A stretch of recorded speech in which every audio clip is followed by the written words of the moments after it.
No, muy buenas noches para todas. Espero que se encuentren muy bien.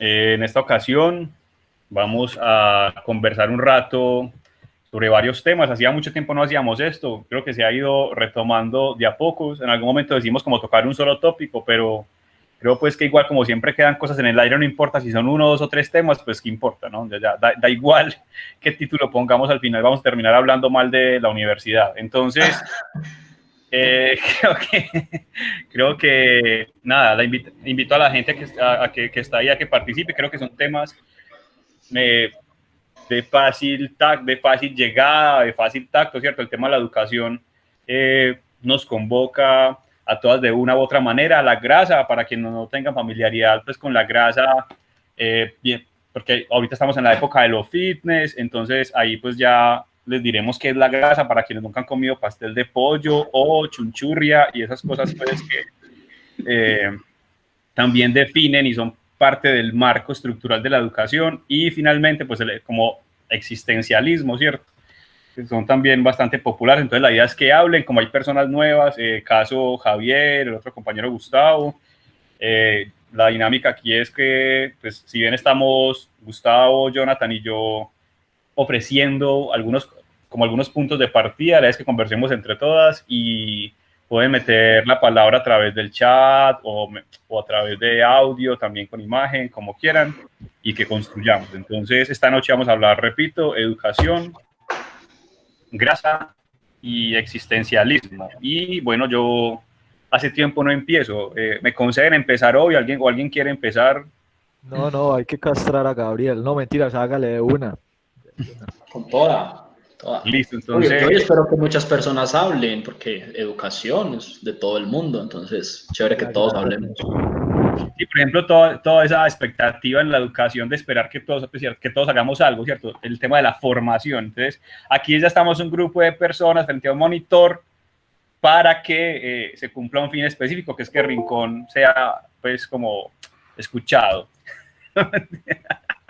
Bueno, entonces yo para esta ocasión escribí un ensayo titulado Educación, Grasa y Protoexistencialismo, ¿no? Entonces Grasa aparece con el signo de dólar, que es una figura que se ha vuelto bastante popular. Entonces, como esta primera intervención, diré más o menos de qué se trata cada uno de estos conceptos. Entonces, cuando hablo de educación, lo que intento hacer es como una sátira a uno de los libros más importantes que se han dado en los últimos tiempos en Colombia, de un gran autor y pensador que es Iván Duque, y el título se llama Indignación, ¿no? Entonces, en Indignación, el man lo que hace es un llamado a reconocer los peligros de la política, de la administración populista del territorio y el derroche de los recursos y el desperdicio de potencial productivo que hay en todo el país.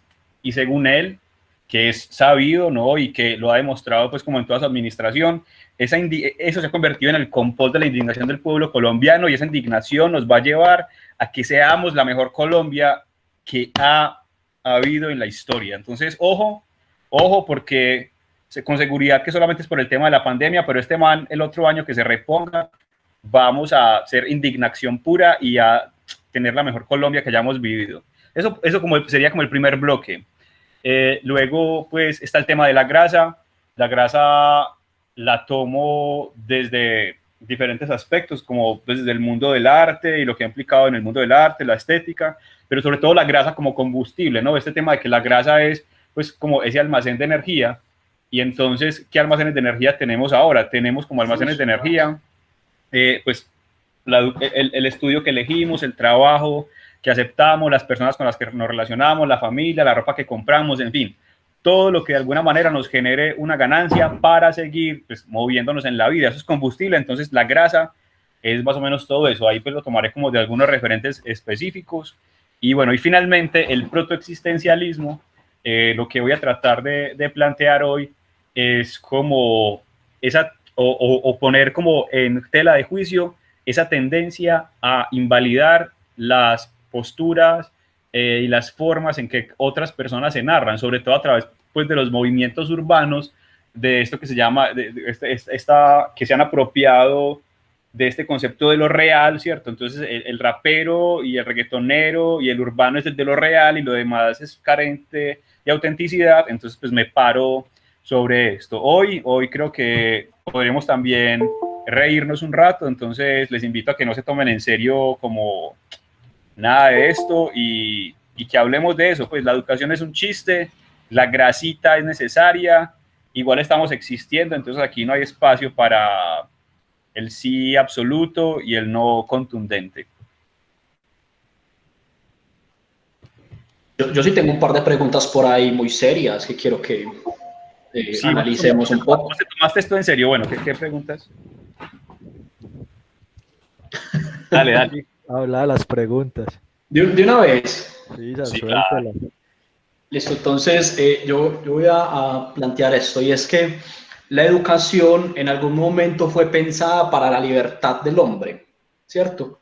Hablando del hombre como la humanidad, pues, ¿cierto? Entonces, para la libertad de la humanidad. Entonces yo me hago la pregunta de en qué momento fue que se convirtió, no, fue que pasó esto de encerrar a los jóvenes por 11 o 12 años para volverlos libres. O sea, ¿en qué momento pasó esto con la educación? Entonces, esa es como la primera pregunta, pero ya más adelante les haré haciendo como más, a ver qué podemos pensar con respecto a eso.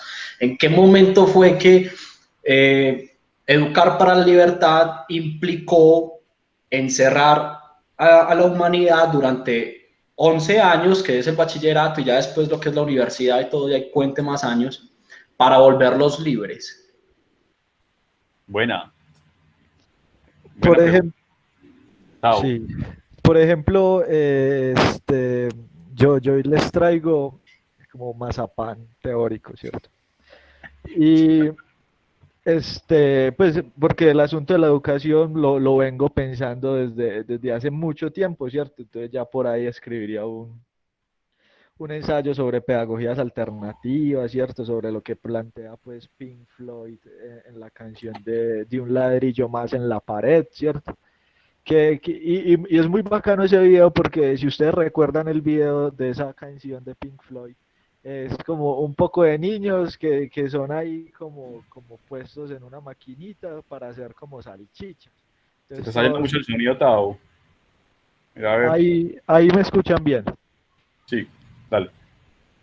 Que está hablando del video de la canción de Pink Floyd, de que son un poco de niños en el colegio y que son puestos como en una maquinita para hacer salchichas, ¿cierto? Como para hacer como comida rápida, ¿cierto?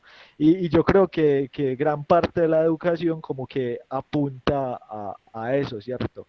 A hacer comida rápida, ¿cierto? Entonces para hoy les traigo como un texto, varios textos. Uno es las cartas al vidente de Rimbaud, donde él critica abiertamente la universidad no, sí, la universidad y a un profesor, ¿cierto? Entonces se compagina muy bien con lo que Gabriel estaba hablando al inicio, de que al final vamos a terminar hablando mal de la universidad, pero es necesario, ¿cierto?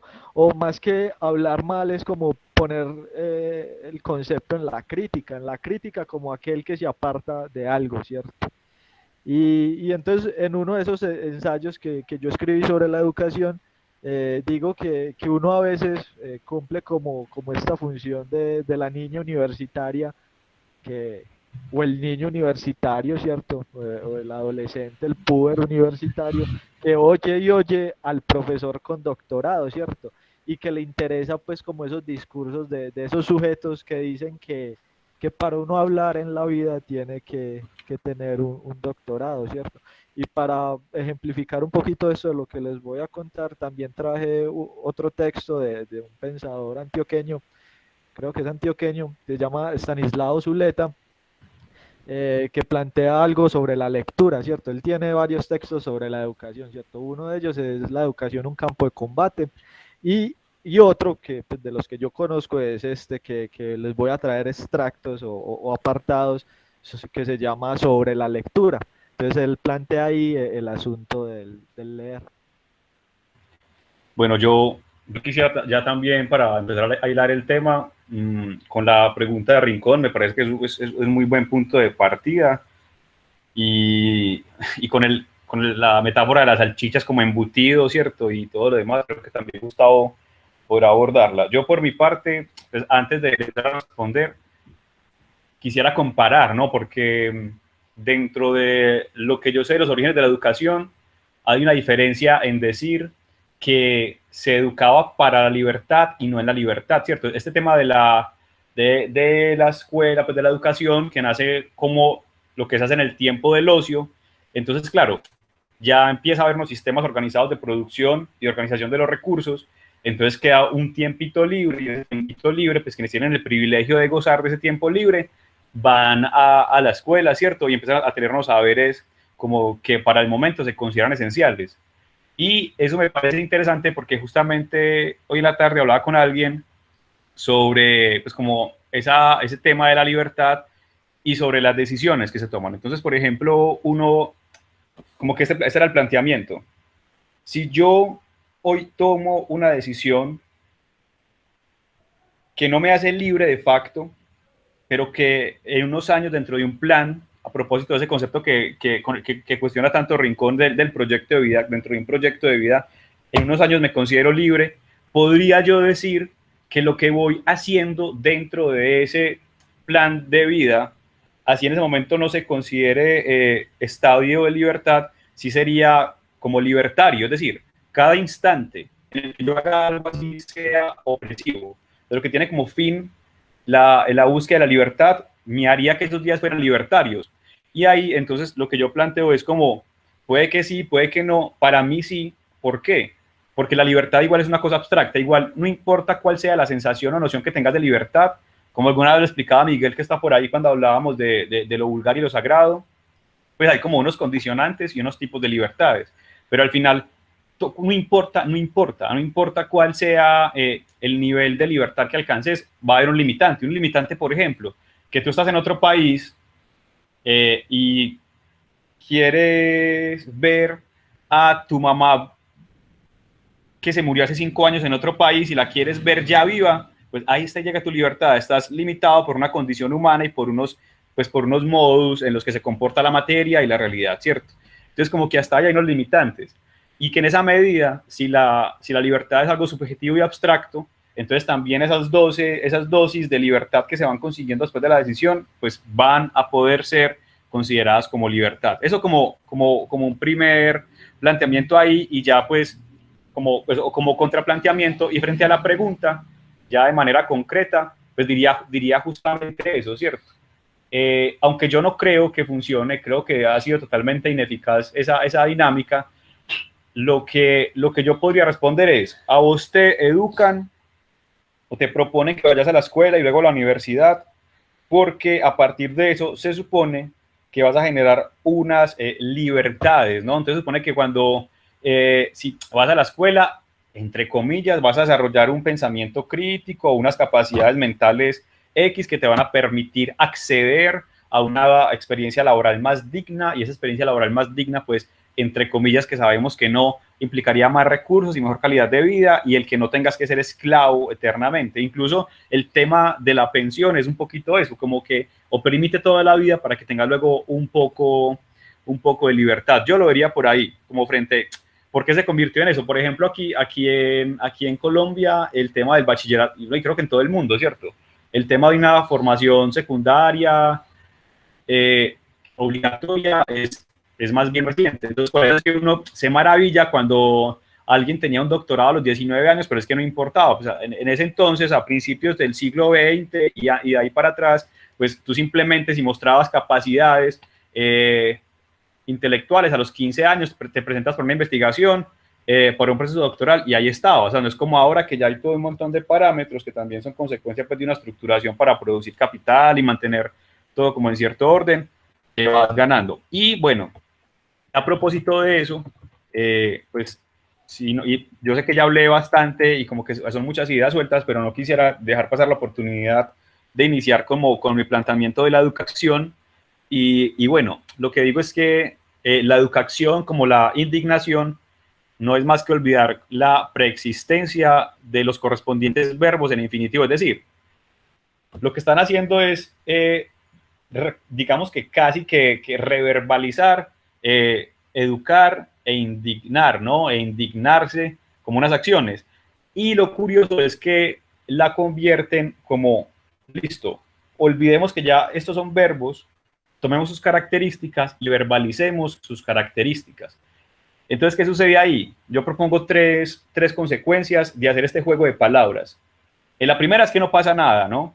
La segunda es que volver las características de un verbo en nuevas funciones del mismo implica no actuar desde su sentido primordial, sino a partir de las nociones y percepciones que la palabra que lo contiene pueda desprenderse en cada quien. Es decir, si entonces lo que vemos es cuando, como esa explotación de ciertos términos, como educación para no sé qué, pedagogía de esto, ética de lo otro, estética de esto otro, y ahorita pues ya entonces indignación,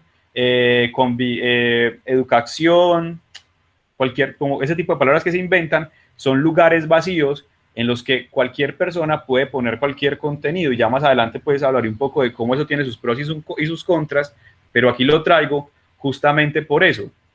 Cuando se trae la palabra educación a un espacio de diálogo, de debate o de conversación, ahí o sea, la palabra es como un dispositivo de significados, y entonces ahí caben como todas las posibilidades.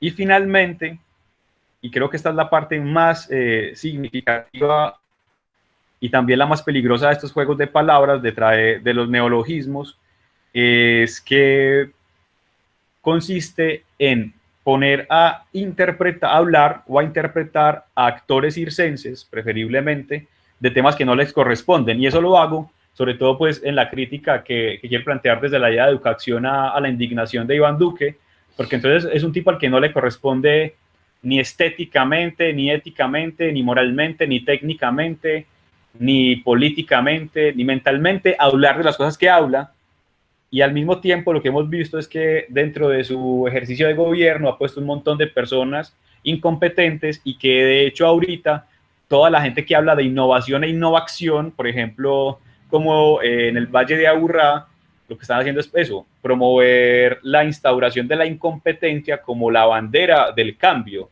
A propósito, pues, de algo que un compañero, justamente se publicó en versión abierta la columna, en la que yo le pregunto, como que invitaba a un compañero a hablar, porque el man le arroga ese típico discurso de que los jóvenes son los que están encargados de cambiar al país y dar un mejor futuro. Y si resulta que somos un montón de jóvenes incompetentes, un montón de jóvenes que no tienen esa disposición o esa autoridad para los cambios que se necesitan, ¿cierto? Entonces, ¿por qué arrogárselos de buenas a primeras simplemente porque son jóvenes, ¿cierto? Y eso también me hace pensar mucho en el propósito de la educación, que es crear pues básicamente a los hombres y mujeres del mañana, ¿cierto? Pues, y el mañana siempre está, como diría Darío Stanraiver, el mañana siempre está llegando, ¿no? Dejo ahí por ahora.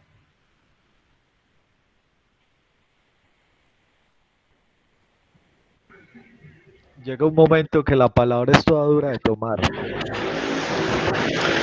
Bueno, yo no sé, cuando ustedes a mí cuando Tommy me dice a mitad de semana, hey, ya quedó planillado, y yo, ¿planillado para qué? No, para el conversatorio, y yo, bueno. Y me dice, bueno, ¿y de qué vamos a hablar? O sea, ya estaba planillado, yo ni siquiera sabía de qué íbamos a hablar. Me dice, vamos a hablar de educación. Y cuando a mí me nombran la palabra educación, yo tengo que pensar primero en a quién es el que se tiene que educar, ¿sí? Y segundo, empiezo a pensar en el dispositivo que se tiene que utilizar para educar a las personas. Entonces, dando un poco de respuesta a la propia pregunta que lancé al inicio, que de igual forma no es una respuesta cerrada, y porque apenas yo también como que la estoy construyendo, pensaría en la historia de la educación primero en América Latina, ¿cierto? O sea, para uno hablar de educación en América, de educación, uno tiene que saber cómo llegó la educación a nosotros, ¿sí? Y pasa justamente eso, lo que nos está hablando Gabriel, de volver la educación al servicio mercantil, para que las personas produzcan, ¿cierto? Y todo eso. Pero en realidad, el inicio de la educación se monta para poder decirle a las personas que hacen parte de una nación. Entonces tendríamos que pensar la educación al servicio de qué retórica está o de qué discurso está puesto, ¿cierto? Y hay un texto por allá del señor Luis Ratinov que habla acerca de las retóricas de la educación. Se lo recomiendo, si en algún momento lo necesitan, se los paso para que lo vean, es muy bueno, salió en la UNESCO y es algo interesante de leer. Entonces, en estas retóricas de la educación, empiezan así, con la retórica del nacionalismo, y es que para yo poderle decir, desde la punta de la Guajira hasta la punta del Amazonas, que estas personas son colombianos o hacen parte de la nación colombiana, tienen que aceptar que el otro es el que gobierna, ¿sí? Y en ese punto, entonces, ¿cómo poder lograr hacer eso? Es a través de ¿qué? De dispositivos, la educación, y a través de instituciones que le digan a los sujetos que hacen parte de una nación, para que tomen, de cierta forma, una decisión libre de ser gobernados por los que se llaman los gobernantes de Colombia, ¿cierto? Entonces, por ahí empezó más o menos la cosa en América Latina en general. La cuestión es que estos modelos son importados, entonces son modelos traídos de Europa y no se tomaban en cuenta acá las autonomías de los pueblos, de los territorios, todo eso. O sea, es como si nosotros estudiáramos nuestra historia a partir de la historia de otros, que eso me parece pues sumamente vacío en nosotros como colombianos, ¿cierto? Y entonces pensaba en el dispositivo, y a mí algo que me cuesta en la educación es la organización de la educación, ¿sí? Entonces, tenemos unos rangos que según el conocimiento que usted vaya adquiriendo va a pasar a otro rango, entonces estabas en primero y ya después vas a estar en sexto, en séptimo, octavo, ¿cierto? Dependiendo del rango que vayas adquiriendo. Y eso me lo va diciendo un señor allá al frente, ¿sí? Y aparte de eso, es un señor o una señora, no sabe, los profesores, las profesoras, que deciden cómo organizar al sujeto, ¿cierto? Entonces, inevitablemente para abordar este tema, yo siento que se tiene que tocar los postulados de Foucault, ¿sí? No podemos hablar de instituciones sin hablar de Foucault, porque entonces él nos muestra o nos mostró cómo es que llegamos a ser ordenados nosotros, cómo es que el otro comienza a dominar en primera instancia el cuerpo y después la mente para estar al servicio de una nación, ¿sí? Que ya después ese servicio de la nación se tergiversó y empezaron a ingresar lo que son las retóricas del mérito, la retórica del capitalismo humano, ¿cierto? Esos son cosas que fueron tergiversando la idea que se tenía inicial de qué es la educación. Pero entonces en todas las instituciones lo que se hace primero es poder dominar el cuerpo, decirle a su cuerpo cómo se tiene que comportar en X espacio, ¿sí? Y no puede ser solamente una arquitectura, no, tiene que haber diversas arquitecturas que le digan al humano, que controlen al humano y que le digan en cierta forma, bueno, usted cómo se tiene que comportar en estos espacios designados por la misma humanidad, ¿cierto? Que es una forma de, obviamente, de vigilarnos, de castigarnos, de poner la panóptica sobre nosotros.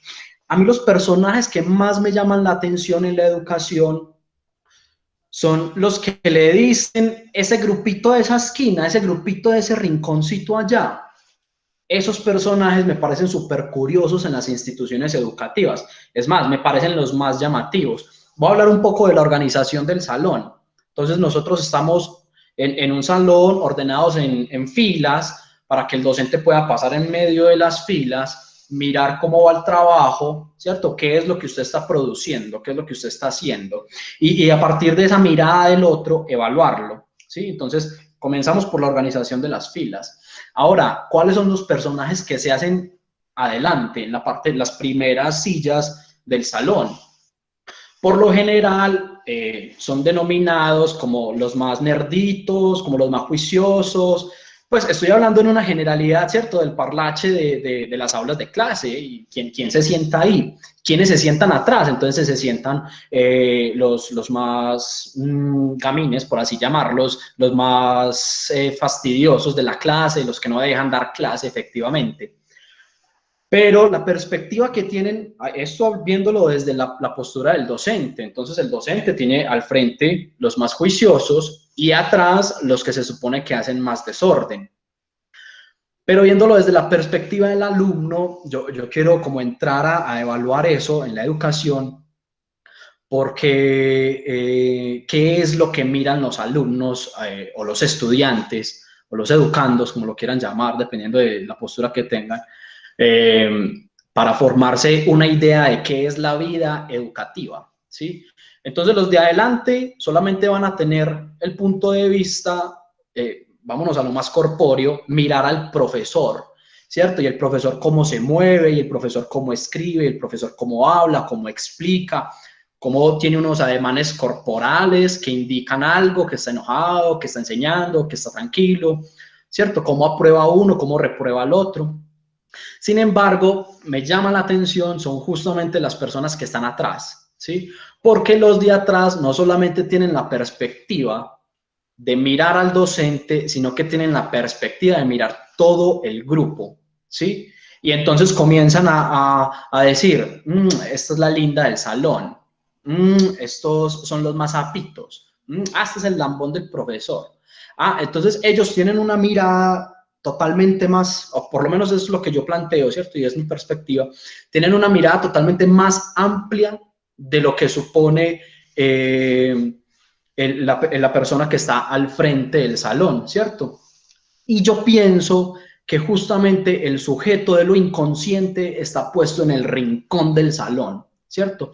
¿Y por qué estos personajes deciden irse para esas esquinas de los salones? Es para escapar de la mirada de un otro, para escapar de la mirada. Eso no pasa, prácticamente no pasa porque el profesor de igual forma lo sigue viendo, pero es un sitio en la arquitectura del colegio, del salón específicamente, que le permite o que le da una sensación de escaparse de la mirada, ¿sí? Entonces, cuando pienso en estos personajes, pienso obviamente en el sujeto de lo inconsciente, lo que no se está educando de la forma en que la retórica del momento o el discurso del momento pide que sea educado, ¿sí? Esta persona se está educando, sí, pero a la manera de él o de ella o de su grupo de pares, ¿cierto? Es como un estilo de anarquía institucional, como aquí me pienso y aquí hago, aquí cuchicheo, aquí tiro papeles, aquí hago basura, aquí puedo molestar a las personas, ¿cierto? Y ahí me escapo de las lógicas de están dominando mi cuerpo, y usted debe estar sentado, mirando al frente, si le piden que saque un cuaderno, entonces usted lo saca. No, estas personas en cierta forma se escapan. Y eso me causa mucha curiosidad, porque entonces yo me plantearía como docente, y a las personas, aquí hay personas que son docentes, me plantearía cómo debemos nosotros reorganizar el salón para dar una clase en la cual se sientan más equitativas las personas, en una posición más igualitaria, en una posición donde el ojo vigilante no esté tan presente. El ojo vigilante siempre está presente, ¿sí? Pero no está de una forma tan marcada como en lo que acabo de nombrar de montar las hileras, ¿cierto? Y todo eso, una posición, acá nombra Gustavo una posición horizontal. No sé, desbaratar las filas es una de las metodologías o una de las estrategias que por lo menos invito mucho a usar, ¿cierto? La mesa redonda, exactamente. Y más allá de la mesa redonda, invito mucho a los educadores a que no sean ellos parados enfrente de todos, ¿sí? O en medio de la mesa redonda, sino una silla más, un puesto más, ¿cierto?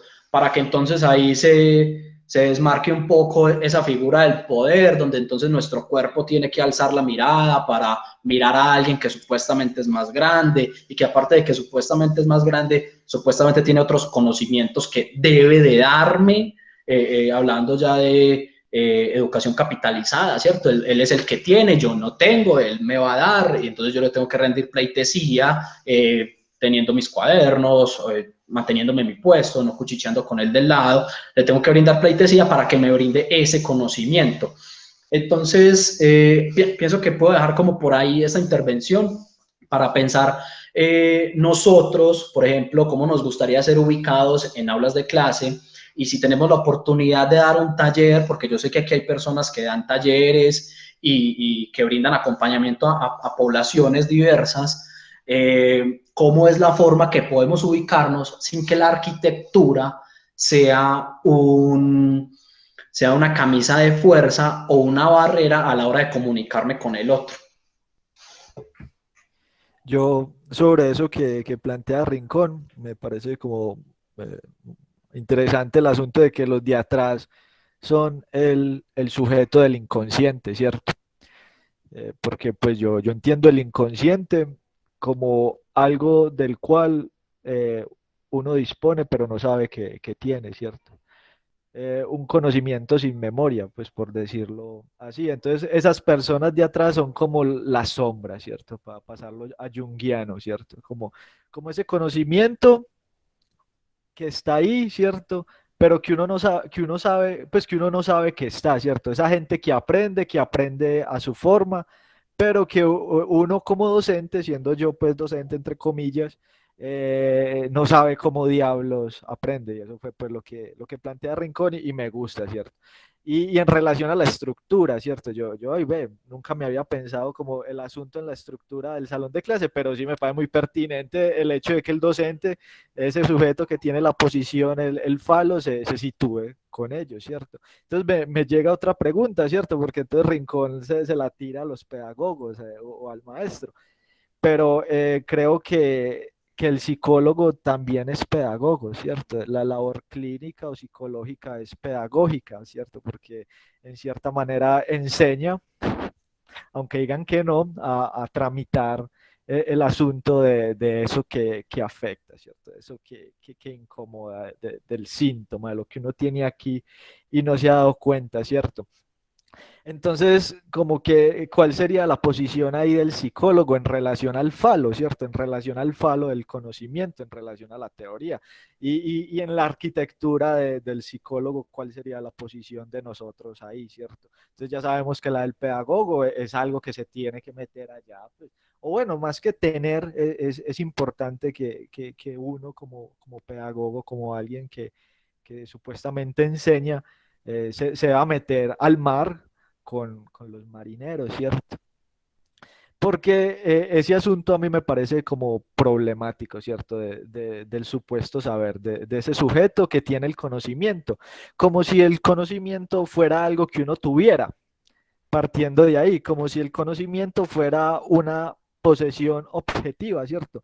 Como si cuando uno interpretara hubiera una verdad, ¿cierto? Y entonces Stanislao Zuleta, en el texto que les voy a compartir, dice que en realidad no hay posición objetiva en el pensamiento o en las lecturas, ¿cierto? Sino que hay interpretaciones, ¿cierto? Hay interpretaciones que son más válidas, ¿cierto? Hay interpretaciones que son más válidas que las otras. Entonces me gustó mucho eh, una posición que él toma en relación a la lectura. El texto se llama Sobre la lectura y lo pueden encontrar en Google, se llama Sobre la lectura de Stanislao Zuleta y colocan PDF y él lo encuentra. Entonces voy a leer un apartado, ¿cierto? Pero si queremos saber qué significa interpretar, partamos de una base. Interpretar es producir el código que el texto impone y no creer que tenemos de antemano con el texto un código común, ¿cierto? Ni buscarlo en un maestro. Ah, es que todavía no tengo elementos, dice el estudiante. El estudiante se puede caracterizar como la personificación de una demanda pasiva, ¿cierto? Explíqueme, deme elementos. ¿Cuáles son los prerequisitos para esa materia? ¿Cómo estamos en la escalera? ¿Cuántos años hay que hacer para empezar a leer el Quijote?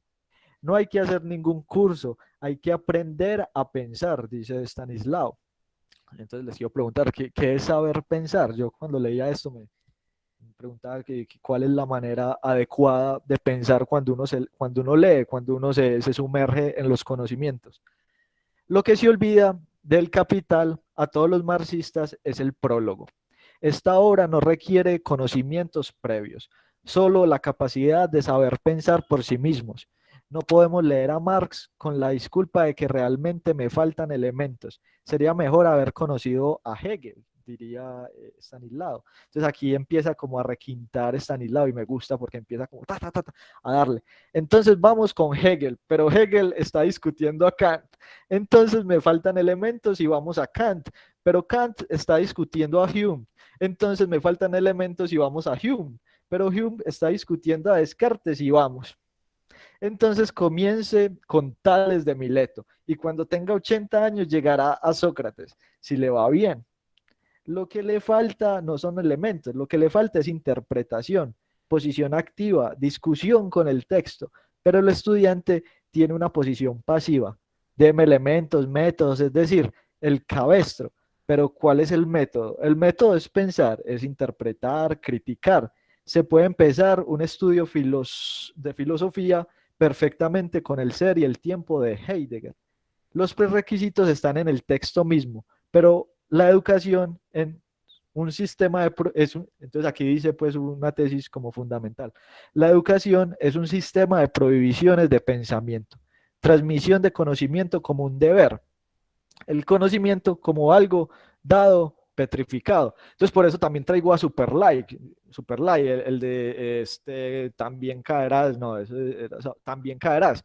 Es un programa que ya está descontinuado, pero era un sujeto que le decía a las otras personas que no consumieran comida chatarra y se ponía en la posición de superhéroe, pero el man era súper gordo. Entonces, como que eso también es la posición del sujeto que se para en el lugar del poder y a decir que, ay, vea, es que yo entendía Hegel, que yo entendía Kant, entonces que yo no sé qué mierda, pero en realidad también es un sujeto gordo, es un sujeto grasiento, ¿cierto? Es un sujeto que en verdad, pues como que está sumergido en las lógicas del discurso dominante y que en realidad no está enseñando a pensar y que en realidad no está enseñando a hacer fitness, pues a hacer light y que en realidad no está cuidando a la gente, a los sujetos, sino que en realidad está perpetuando, como decía Silvio Rodríguez en La Masa, perpetuando esas masas, pues esos ídolos de barro. Entonces, como que eso era lo que les quería como compartir de esta lectura inicial de Stanislao y para decirles que para mí la gracia son esos ideales preconcebidos, los autores previos, el lugar del poder de ya sea el superlay o el maestro o el psicólogo o el poeta. Ya más adelante vamos a ver con Rimbaud cuando Rimbaud o Rambo le escribe al docente como que bueno, yo quiero que usted me muestre cuál es la poesía objetiva y que alguna vez yo la pueda ver con mis ojos. Qué bacano. Yo, ya que Gustavo también empezó a introducir el tema de la grasa, quisiera pues como que propongo, ¿no? Como que le damos algunos comentarios que hay por acá, que todas están en torno a la educación, como para que tratemos de concretar y pasar al tema de la grasa, pues que realmente es lo que más quiero comentar. Por aquí hace un rato Gustavo Andrés Oñate dijo, Spencer nos dice que el verdadero objetivo de la educación no es el conocimiento, sino la acción. Entonces, ahí estás de acuerdo con la palabra educación. Como, ¿te parece que es una palabra pertinente o es una palabra vacía? Y también, pues, una acción, ¿qué tipo de acción? Así como cuando ahorita Gustavo preguntaba a leer a Stanislao qué es pensar adecuadamente, entonces si Spencer nos invita a la acción, entonces, pues, ¿qué tipo de acción? Hay muchas formas de moverse, ¿cierto? Muchas formas de actuar, entonces, ¿cuál es la acción que se espera generar? Porque uno podría decir, pues si estamos educando obreros y gente que vaya para las fábricas o a cumplir turnos en la oficina, ya estamos educando para la acción, ya estamos haciendo acción. ¿Ese también es válida o de qué tipo de movimiento nos está hablando Spencer? Por aquí Andrea comentaba otra posesión material más, no me queda claro como ese comentario con respecto a la disposición de las mesas y pues del aula, pero sí quisiera tenerme un poco en lo que hablaba ahorita Jonathan de la arquitectura, y yo no sé, Gustavo dijo algo que no sé si lo dijo como ahí suelto o con una intención específica, pero él habló de la arquitectura del psicólogo, eso me pareció interesante. Entonces, Suelto, oiga, pues. no sé, una vez es como que en el discurso ahí, por eso yo dije que no sé, porque me pareció como que no, lo tiraste ahí y no te detuviste en eso, me pareció potente. Pero entonces en el tema de la arquitectura, de hecho hay una arquitectura que es arquitectura funcional, ¿cierto? Entonces ya no simplemente construyen un bloque para que metan sillas o camas de hospital o no sé qué, sino que queremos un centro de salud, entonces hacemos una obra arquitectónica que genere todas las facilidades para eso.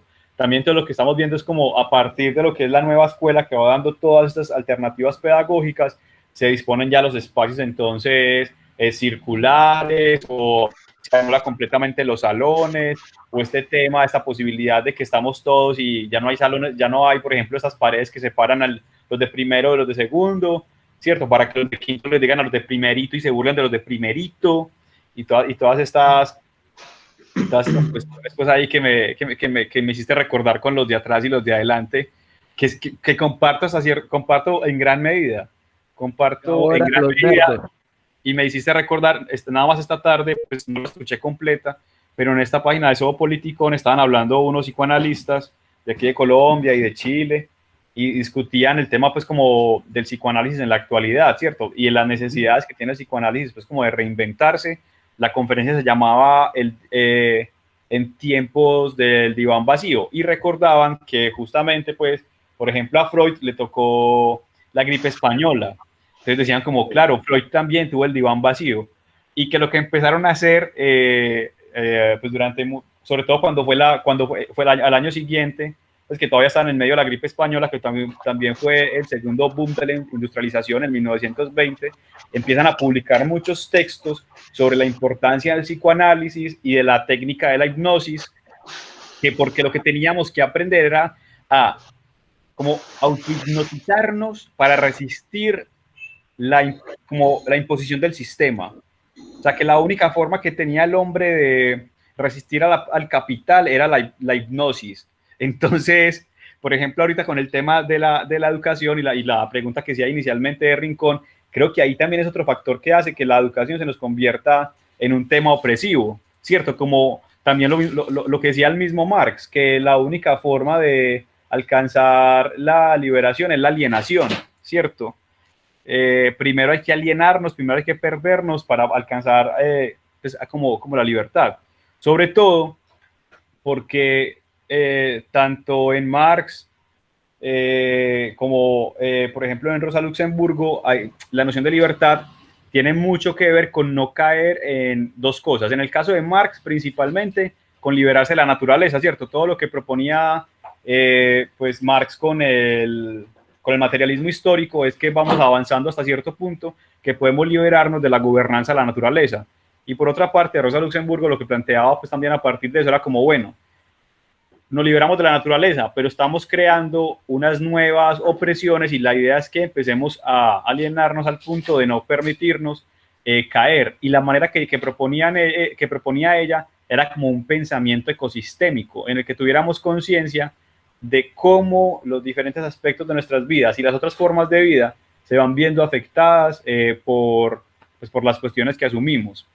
Ahí creo pues que también de alguna manera se responde un poco a la pregunta de Rincón, que me parece que pudiéramos darle, como tratar de darle cierre.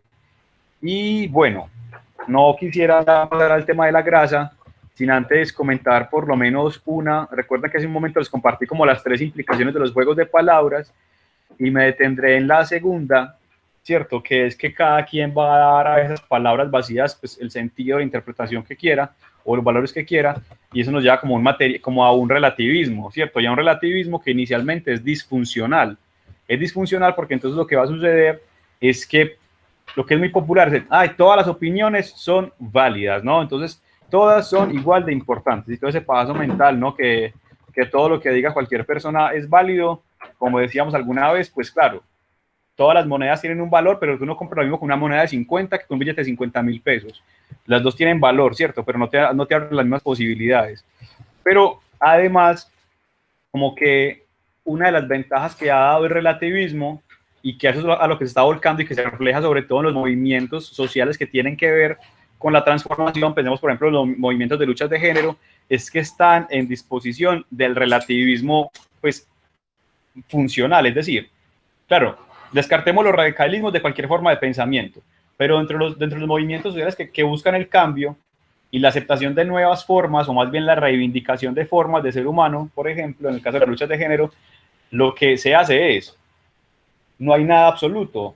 Ganamos unas luchas y las personas que están como desde cierta postura con las luchas de género están todo el tiempo en disposición de abrirse a nuevas formas de ser humano, ¿cierto? Porque de eso se va tratando. Entonces ahí como que la gran ventaja que nos va a ofrecer el relativismo y este tipo de juegos de palabras, que por eso decía que Iván Duque es una máquina del pensamiento, porque estoy seguro que eso lo hizo de manera consciente y volitiva, es abrirnos a una sociedad en la que no va a haber nada, absolutamente nada, que tenga la potestad o que tenga la capacidad de considerarse superior a otra cosa, ¿cierto? Y ahí ya, pues obviamente esperando si hay más comentarios a la pregunta que le hice no a Gustavo Estrada, sino al otro, a Gustavo Andrés, y también como el llamado a Andrea, tal vez aclarar ese comentario que no me quedó del todo claro. Quisiera pasar al tema de la grasa, introduciéndolo y pegándome un poco de lo que decía Gustavo, pero pues contrariándolo, ¿cierto? Gustavo hablaba como de la grasa, tratar de decirlo en modo sintético, como de algo que obstruye y que me hacía pensar mucho, claro, en la grasa como eso que no permite que corra la sangre, pero yo vengo a hablar de la grasa a partir de lo que proponía este artista Joseph Beuys, que es lo que decía al principio, la grasa como combustible y la grasa como todo lo que nos mueve, y que si bien puede ser un obstáculo, también es necesario. Y que lo más interesante de la grasa, que es como esta pregunta de cómo así que nos están abriendo la mente, cómo así que es una educación para la libertad, pero nos cuesta la opresión, del mismo modo la grasa, para darnos combustible, nos cuesta producir esa grasa y nos cuesta almacenarla.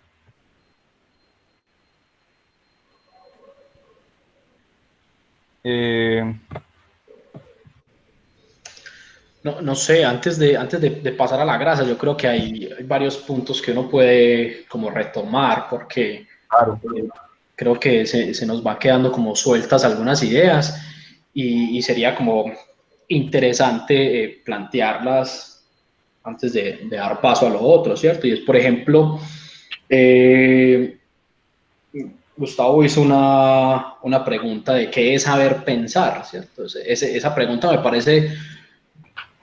me parece bastante interesante de uno como elaborarla, porque al fin y al cabo eso vendría siendo lo que nos da una libertad, el saber pensar, ¿sí? O sea, si usted sabe pensar, usted sabe tomar una decisión. Es más, ahí se me viene a la mente un texto de Paulo Freire donde dice que en realidad el objetivo de la educación es que las personas puedan hacer una reflexión y a partir de la reflexión tener una acción que modifique sus contextos, ¿cierto? Entonces ahí vendría también hablando un poco de lo que es la educa-acción, ¿cierto? Lo que nos estaba nombrando Gabo. ¿Qué es eso de tener una acción? Pues tener una acción, por lo menos una acción que se justifique desde la educación, es que modifique tus contextos, ¿sí? Y que podemos empezar a hablar de contexto, podemos hablar del contexto, primero del contexto de tu cuerpo, ¿cierto? El cuerpo es el primer elemento contextual que nosotros habitamos. Y de ahí pasaríamos pues al resto de elementos que pasaría a ser la familia. ¿Cómo es que hoy en día, yo les hago esta pregunta y de pronto el resto de personas que pueden estar acá, cómo es que hoy en día es más fácil que un alumno o que un joven vaya y le cuente cosas a sus profesores y no se los cuente a sus papás, ¿cierto? ¿Eso en qué momento cambió de tenerle un respeto y una confianza al padre de familia, a la madre de familia, y me toca ir a contárselo a externos, ¿cierto? En estos días una alumna, estábamos en medio de un taller, yo no sé si eso se le puede llamar taller, pero estábamos en medio de una conferencia, una videoconferencia, y ella me decía, es que yo aquí en la casa no tengo privacidad. Oigan, pues, si se supone que uno en la casa es donde está con elementos donde uno puede andar, no sé, desnudo, o o escuchar la música o hablar de lo que sea, ¿cierto? Y ella me decía, no, es que yo aquí en la casa perdí la privacidad porque era en la institución donde tengo la libertad de hablar, ¿cierto? De hablar. Entonces, eso del saber pensar para generar una acción tiene que ser, o por lo menos lo pienso yo, y estoy muy de acuerdo con lo que dice Freire, es que pueda modificar mis contextos, ¿cierto? Y que esta alumna a mí me diga eso, yo siempre lanzo preguntas que intenten elaborar un saber, y ahí voy dando respuestas a otra pregunta que hizo Gustavo de cuál es la posición del psicólogo en relación al falo. Nosotros no tenemos ningún saber, nosotros no enseñamos nada. Yo ahí sí estoy de pronto en desacuerdo con vos, Gustavo, porque la posición de nosotros, o por lo menos desde la corriente que yo me muevo, nosotros no enseñamos a nada, ¿sí? Nosotros hacemos preguntas para que el sujeto que está al frente de nosotros genere un saber. Es más, es él o ella el que tiene el saber. Nosotros no tenemos ningún falo, nosotros tenemos un falo imaginario, el sujeto supuesto saber, ¿cierto? Pero en realidad, si yo quiero que el otro sea libre, pues tengo que hacer que por medio de la libertad que le ofrece el espacio analítico, la arquitectura analítica, se pueda construir un saber propio, una verdad, ¿cierto? Para no caer en el juego de yo ser el amo. No, nosotros no somos ningún amo. En realidad, si nos vamos al diagrama de los discursos, nosotros somos un sujeto tachado, que no tiene una palabra para dar, lo que tiene son preguntas para realizar y que de ahí surja algo en el sujeto que está al frente de nosotros. Y justamente eso hacía entonces con los alumnos. Bueno, venga, usted cómo puede generar una acción que modifique ese contexto en el que está viviendo, donde no tiene privacidad, ¿cierto? Y ahí es donde va a tener herramientas, así como usted ya lo decía, Tavo, en algún momento, tener herramientas para sobrellevar alguna situación, ¿cierto? A partir de ese saber que esta persona está generando. De pronto, otra pregunta que se me viene a la mente en esto es dónde quedó la responsabilidad de los padres en la educación. Entonces, ustedes ven los contextos de las primarias y en las primarias, por lo general, hablando de una generalidad, cierto, que no me gusta, pero que se ve, y es que son los padres de familia más atentos a los niños cuando están en primaria. Pero cuando están en sexto, eso es una desresponsabilización de ellos, donde es el colegio, y a mí me parece nefasto que la institución educativa diga, este es su segundo hogar. No, este no es su segundo hogar, esto no es un hogar. Que usted entable relaciones ahí, ¿cierto? Y pueda hacer amistades, y pueda aprender a convivir, ¿cierto? Todo eso no lo hace un hogar, ¿sí? Entonces, cuando se habla de un hogar, habla de personas que tienen responsabilidades frente a estos sujetos, de acompañarlos en muchas cosas. En una de esas cosas que siempre invito a los docentes a pensar es que lo íntimo, lo familiar, lo deben de manejar en la familia, pero los alumnos no están acostumbrados a preguntarle a los padres de familia algo, están acostumbrados a preguntarle al profesor. Y si no le preguntan al profesor, le preguntan al de la tienda. Y si no le preguntan al de la tienda, le preguntan, no sé, al que le tengan más confianza, a los amigos ahí, en los murmullos de los pasillos. Sí, eso es interesante para hablar de arquitectura un poco también ahí, donde está puesto el sujeto cuando está en medio de un pasillo, cuando está en medio de un aula de clase, ¿cierto? Entonces me pregunto dónde quedó la responsabilidad de los padres de familia en medio del proceso educativo. Algo también interesante que estaba nombrando Gabo era esto del diván vacío. Estoy aquí solo en mi casa, pero se supone que estoy acompañado por ustedes. Entonces yo me pregunto si el estudiante es un cuerpo, el analizante es un cuerpo, o yo necesito es que simplemente esté su mente puesta en algún lugar, ¿sí? Para poder decir, está vacío, ¿sí? Que esté vacío es que no haya un cuerpo, o que esté vacío es que no tenga una palabra para decirme. Por allá Lacan, creo que era en el seminario 11 de los 4 conceptos del psicoanálisis, hablaba de existir. Para yo poder existir, tengo que tener una palabra para decir. Si yo no tengo una palabra para decir, yo no existo. Yo soy hablado por el otro, ¿cierto? Y entonces ahí no existo. Eso me parece como interesante de empezar a elaborar, porque son preguntas o por lo menos temas que ameritan pensarlo un poco, hablando de educación.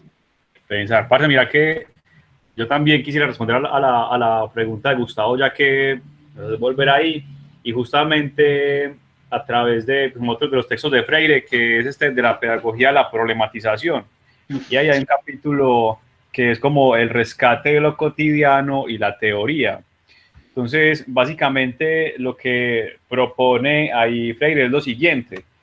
Pues sí, hay que leer, es cierto, hay que formarse con las teorías y los discursos que están hechos, pero lo cotidiano te va mostrando las grietas en la teoría, ¿cierto? Y la teoría al mismo tiempo te va permitiendo llenar las grietas que se construyen en la experiencia cotidiana. Y eso me parece bien interesante porque creo que cuando Stanislao invita a pensar adecuadamente y la crítica, recordemos que también la palabra crítica pues viene de como el tema de crisis, que es un momento de fuga de energía, ¿cierto? Se chocan unas energías y por la pelea de presiones de una sobre la otra, algunas pues se rompe o deja un espacio para permitir que la fuerza más poderosa pase. Entonces la crisis implica un movimiento, lo crítico y el pensamiento crítico implica una grieta. Entonces pensar de manera crítica y pensar de manera adecuada sería pues enfocarse en la grieta, ¿cierto? En la grieta tanto en mi experiencia personal con respecto a lo que me trae este discurso ya establecido como teoría. No sé qué opina Gustavo, que fue quien hizo la pregunta, si, No, ¿qué consideras que quería pensar adecuadamente? yo me quiero responder, este man no me dejó meter a mí el chiste ahí.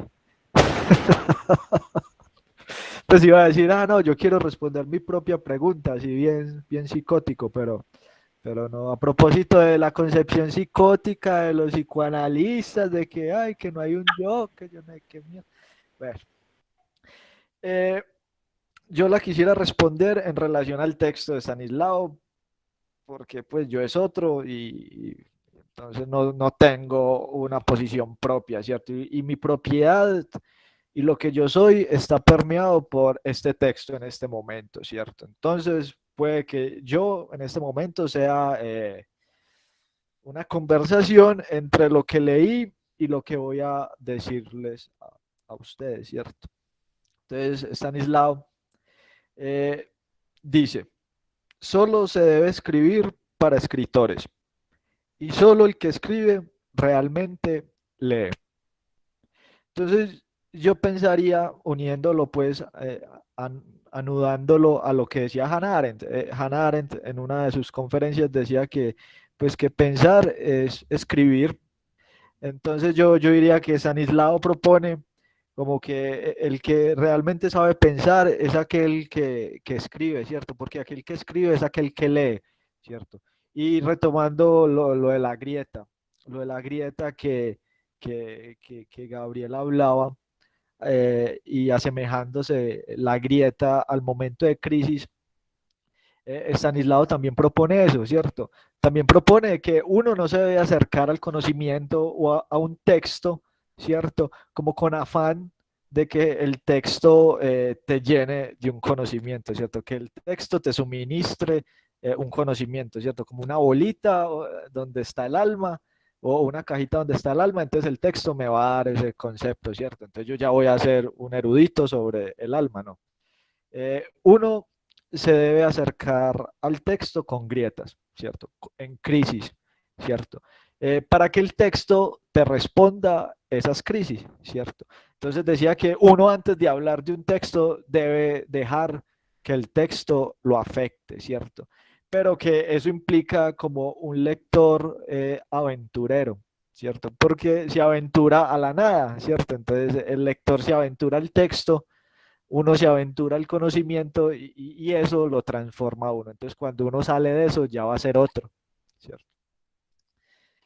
Eh, entonces, Rincón ahorita planteaba lo de la alumna, ¿cierto? Que no sentía pues que no tenía intimidad en la casa, ¿cierto? Entonces yo quería como preguntarles, pues, si no tenemos intimidad en el cuerpo, ahora la vamos a tener en la casa, ¿cierto? Entonces creo que también es muy válido no tener intimidad en la casa, ¿cierto?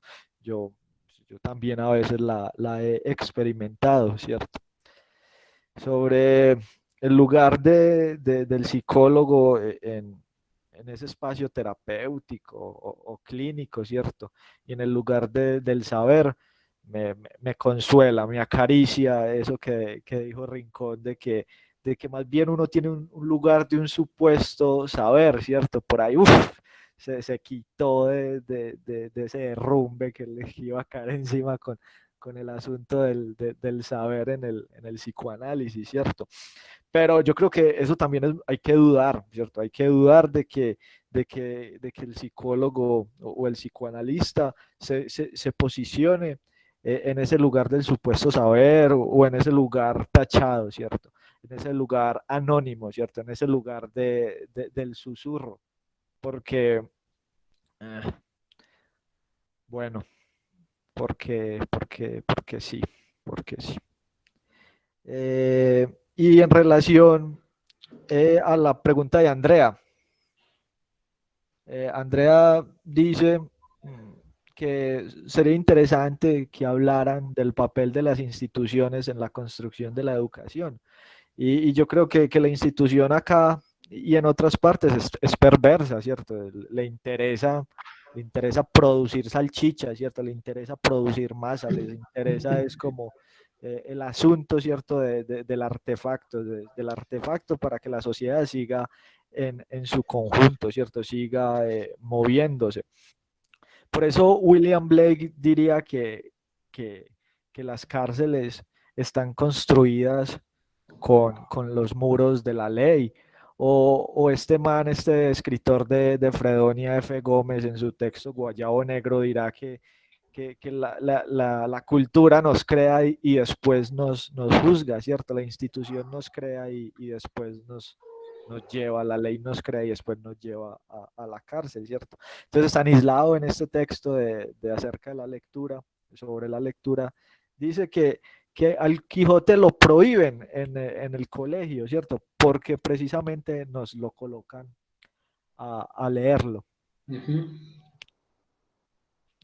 Yo me voy a pegar de algo que acaba de decir Gustavo o algo que acaba de nombrar Gustavo, como el lector tiene que ser un aventurero, ¿cierto? Y para que introduzcamos ese tema que propone Andrea de hablar de las instituciones en la construcción de la educación,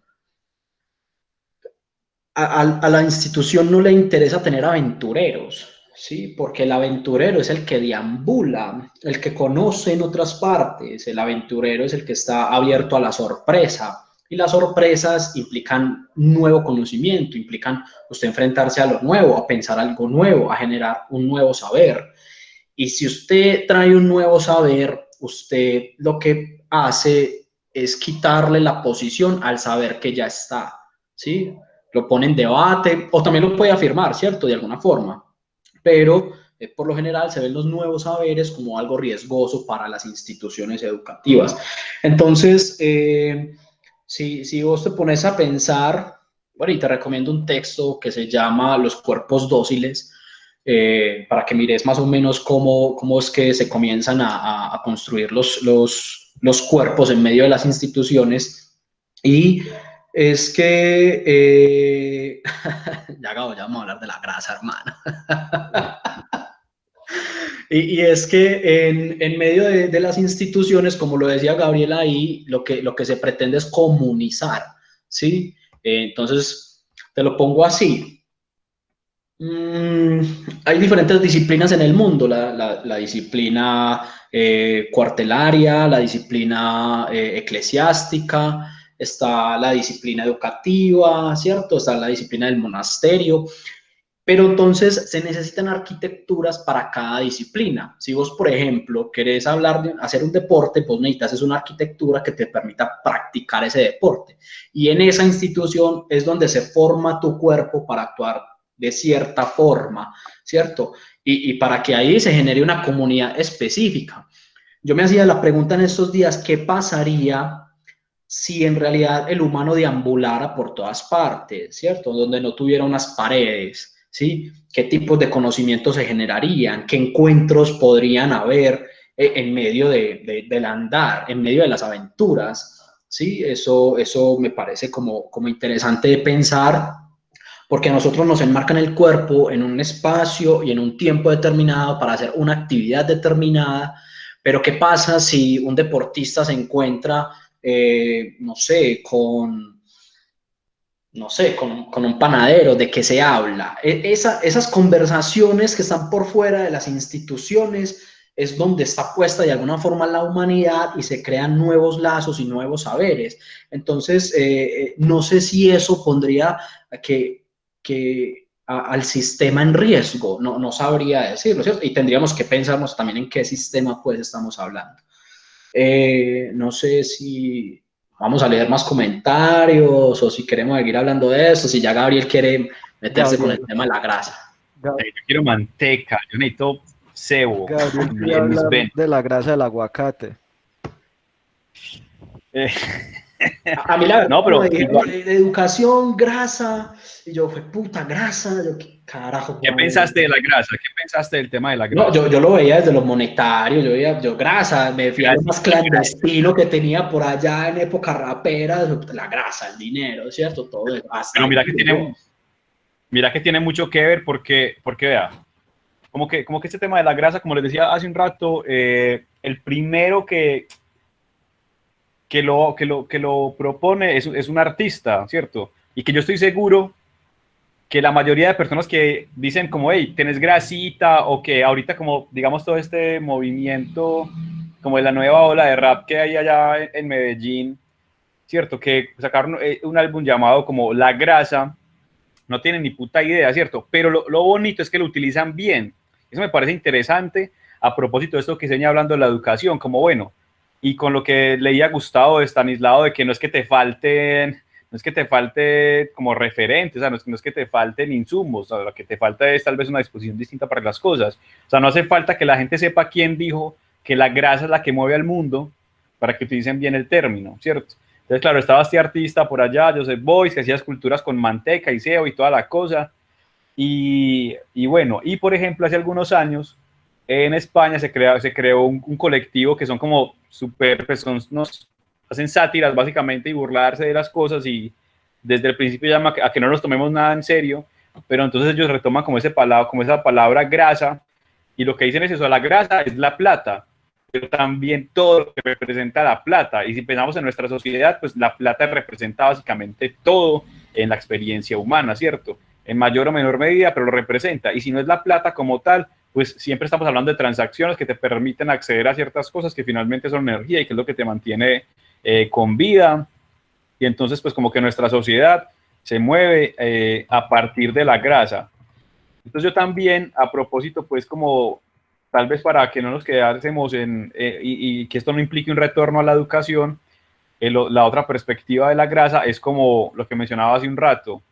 En este movimiento, por ejemplo, del movimiento rap de Medellín, ¿no? Pues de esta nueva ola, es muy curioso porque todo el tiempo están criticando dos cosas en la otra edad. Primero, la falta de autenticidad, ¿cierto?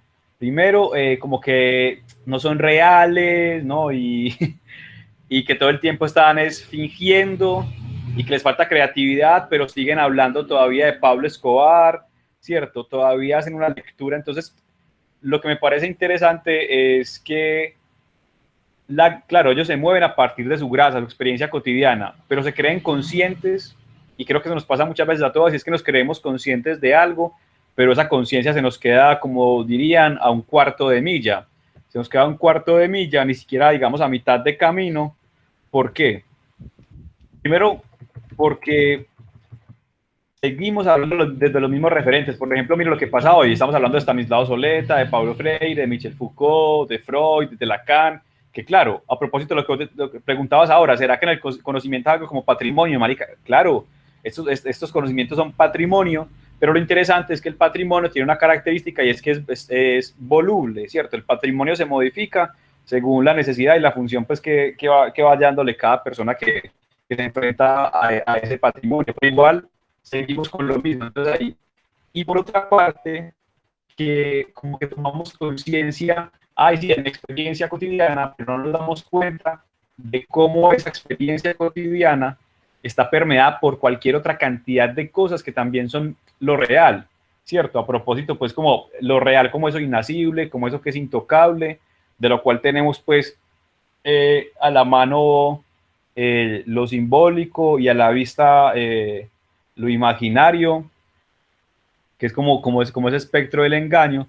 Pero, por ejemplo, a esta crítica de la falta de autenticidad en la otra edad, hay un texto que se llama El Trap de Ernesto Castro, y el man dice como, bueno, ustedes, a propósito de los traperos en España, que son un movimiento ya pues muy fuerte, que lleva muchos más años que acá, entonces la crítica que se le hace, por ejemplo, al artista, como, que es que vos naciste de un barrio humilde, eras un marginal, pero ahora te la pasas con mujeres operadas, te la pasas gastando plata, te la pasas en carros, te la pasas con ropa carísima, ¿cierto? Metiendo vicio, ya no estás con la gente con la que creciste, entonces ya no sos auténtico. Entonces él dice como, a ver, pues lo real es inasible, ¿no? La realidad, en cambio, es como las cualidades que le damos a lo que se nos va manifestando. Entonces, lo real viene a ser también nuestras circunstancias. Y si bien hace 20 años mi circunstancia era estar en una casa de cartón solamente, con niños que no se pueden bañar, que no tienen acceso al agua y que están enfermos porque no tienen comida, esa es mi circunstancia y ahí es lo real. Pero si en otros 20 años esta persona ya está con cadenas de oro, con carros, así sean prestados, alquilados o comprados carísimos, haciendo viajes, son sus circunstancias. Entonces también sigue habiendo realidad. Y lo que dice los del movimiento ultrarracionalista, que crean una figura que es el homo velamine, que es como el hombre el hombre es lo que se pone, o el hombre es como se ve, el ser humano es como se ve, es que nosotros, pues, creamos grasa para comprar grasa, para convertirnos en grasa, ¿cierto? Y miren lo que ha sucedido, que por ejemplo, con todo ese tema también de la educación y el sujeto que se va constituyendo en maquinaria para la producción de capital, es básicamente lo mismo, es básicamente que entonces, claro, tú eres un depósito de energía, tú eres una fuente de energía, esa energía se utiliza en otra fuente de energía más grande para que produzcas otras formas de energía que vas a almacenar para tener energía, para mantener a esa energía que sos en movimiento. Ahí está como el tema de la grasa. No sé ustedes ahí cómo quisieran abordarlo, por dónde. Sería, Pues, dale, Tao. pues que yo la grasa ya la estoy pensando en el profesor de educación física, ¿cierto? En la posición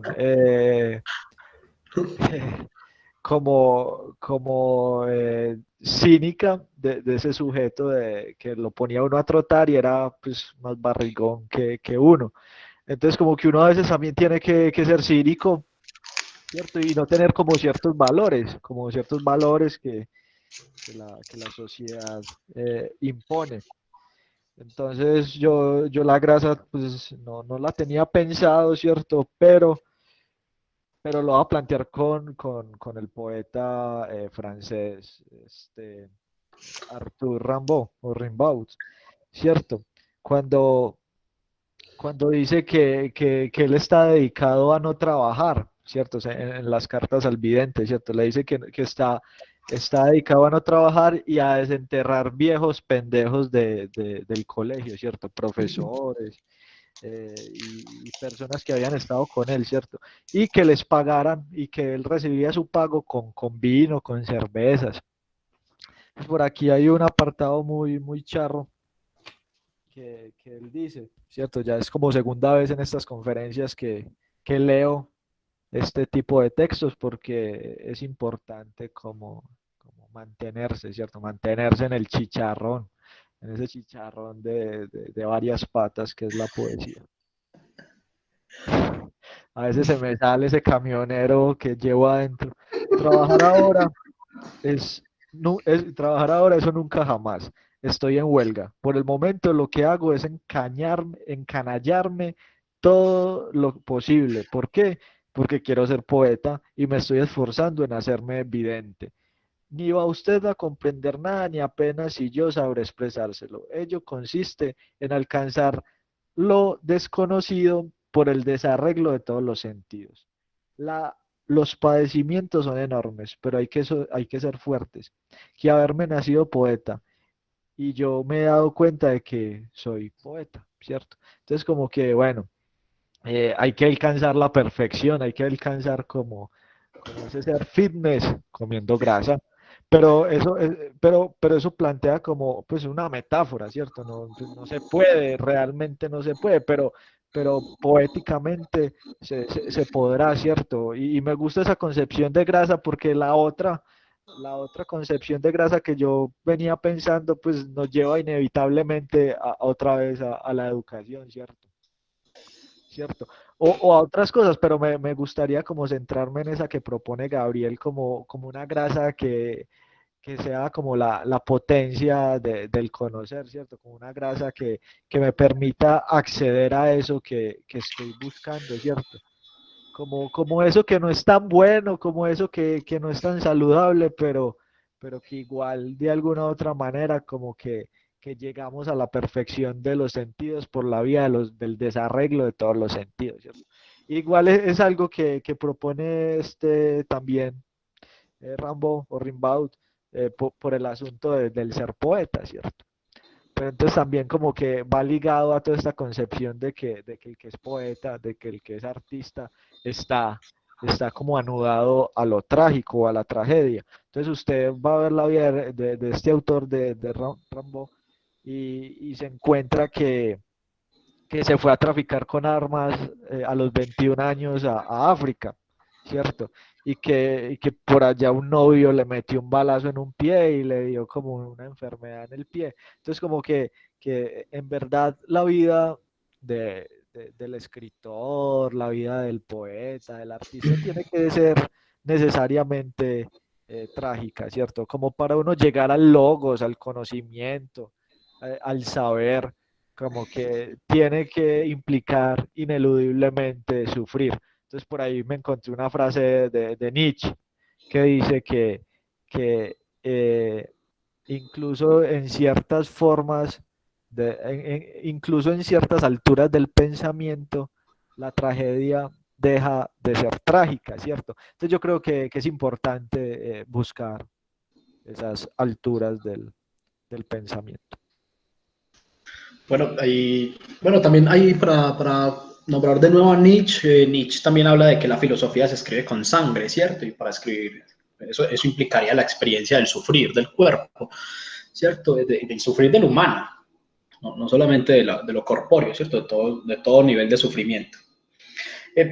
No sé, hombre, yo no me había pensado ese tema de la grasa en ninguna de las dos perspectivas que ustedes están nombrando, pero quiero como dar aquí un esbozo de lo que pienso escuchándolos y voy a tratar de articular un poquito con la educación, porque al fin y al cabo, pues estos tres temas aparecían y no son temas aislados, ¿cierto? Sino intentaré como articularlo un poco. Entonces, cuando Gabriel habla de la expresión lo real en estas canciones del trap y todas estas personas hey, yo soy lo real. Es más, recuerdo que hace muchos años, no, después de unos 4 años, estaba haciendo clínica por allá en una parroquia en Belén Las Violetas, y entonces me decía una paciente que tenía, me decía, es que yo sí soy real. Entonces, yo, bueno, tú eres real, ¿cierto? Y entonces cuando me traes estas verbalizaciones a partir de la música, del real, yo veo la necesidad es, en los sujetos que tengo al frente, de diferenciarse del otro, ¿cierto? En medio de un mundo que trata de homogeneizar a partir de lo educativo, a partir de las instituciones en general, ¿cierto? Y hablando ahora de la globalización también, de temas como cómo va a llegar un alóctono o un extranjero a decirme a mí cómo es que tengo que vivir mi cultura y todas estas cosas, ¿cierto? Y ahí se me pierde la identidad. Entonces nosotros anhelamos... Me parece súper curioso que hoy en día con esto de la pandemia y todo eso se compare, y bueno, y en muchas otras ocasiones, pero específicamente en esto de la pandemia, comparando a Colombia con Suiza, y entonces nosotros tendríamos que ser como Suiza, mira el ejemplo, pero entonces no, nosotros cómo estamos viviendo eso, no nos damos un tiempo de pensar cómo es que nosotros vamos a resolver esto. No, todo es a partir de modelos, es más, la misma educación llegó acá a partir de modelos extranjeros, no es que Colombia tiene un sistema educativo propio que se haya pensado. Eso no aparece, o por lo menos yo no lo he leído. Si alguien tiene por ahí algún texto o algo que pueda nombrarme de eso, interesante leerlo. Pero por ahora todo es una mala copia. Entonces, cuando me hablas de lo real, pienso que es una necesidad, es algo que surge como solución al no poderme diferenciar del otro, ¿cierto? Y entonces todos nos vestimos de esta forma, todos tenemos que estar hablando más o menos de esto, de esta forma. El que piense que el racismo es malo o bueno, y entonces yo tengo que pensar que es malo porque la sociedad dice que es malo, ¿cierto?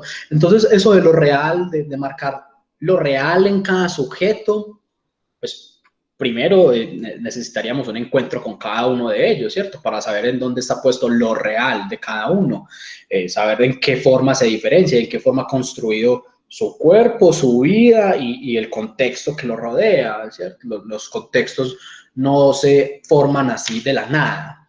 Hay algo que ya forma un contexto, ¿cierto? Que son hilos entretejidos. Me parece interesante utilizar la metáfora del tejedor para hablar de contextos, es bueno. Y entonces en eso Tao lo nombraba como darse cuenta de quién es uno, ¿cierto? ¿No? Darse cuenta de quién soy a través del otro, me doy cuenta de quién soy a través del otro. Y darme cuenta de quién soy a través del otro, entonces va a implicar que en algún momento estoy tan inmerso en el otro que me veo aprisionado por él. Es más, me veo educado por él, podría nombrarlo así. Y entonces ahí es donde se pierde lo real, por así nombrarlo, pues, sin extendernos mucho en ese concepto, porque es un concepto bastante escabroso, pues, y que aquí creo que ya no tenemos mucho tiempo para abordarlo, pero es interesante saber, por ejemplo, tanto nosotros como la juventud que nosotros a veces atendemos y que, por ejemplo, aquí hay una chica, Andrea es periodista, a quienes escuchas y en ese ejercicio de la escucha del periodismo y de hacer preguntas, yo qué intento sacar del otro, yo intento que me diga lo que necesita la sociedad escuchar, o yo intento que me diga lo que esta persona realmente piensa de eso, si es que realmente lo hace, porque algunas personas simplemente se pegan de los discursos y se explayan en él. Entonces es como bueno pensarlo como en esas dos vías. Lo otro es cuál es la vida. Yo me estaba preguntando de cuál es la vida verdadera, o sea, yo cuándo vivo, y yo vivo es a través de la experiencia, ¿sí? Por ahí Bauman va a decir que estamos como en una era donde nos generamos conocimientos a partir de vivencias no experimentadas en primera persona.